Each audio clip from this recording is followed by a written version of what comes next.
Hello mga guys, nandito nga pala kami ngayon sa basketball court kung saan dito kami naglalaro every Saturday. Kukunan ko na itong wow! Okay, isa pa. Wala. So guys, piplex ko nga pala yung ano dito, gawa ng mayroon dito ng ginagawang building. So ang ganda oh. Wow. Tapos ang bibilis nila dito guys gumawa. Nung nakaraang linggo wala pa kaming update dito, parang ano lang sila, naghuhukay pa lang. Tapos ngayon tinan mo may pundasyon na.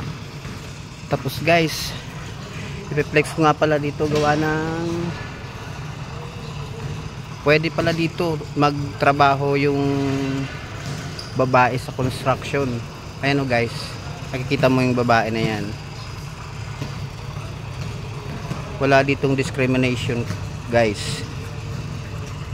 Yan, ang ganda oh.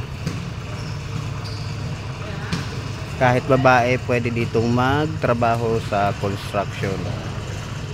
Yan guys, may isang babae dyan na isang trabahador, tapos mga kasamahan niya puro na lalaki. Di ko lang alam pagka mamayang hapon kung may iba pang babaeng nagtatrabaho din dito sa construction.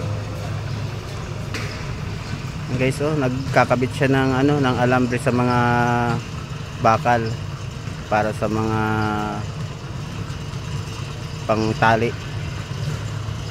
Wala dito guys discrimination, kahit babae pwedeng mag-apply basta kayang magtrabaho.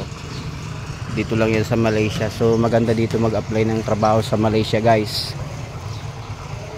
dahil walang age limit, walang height limit, walang discrimination guys.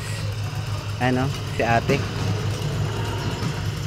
ano, babae po yan guys, nagtatrabaho sa construction. So thank you guys sa panonood ng aking mga vlog.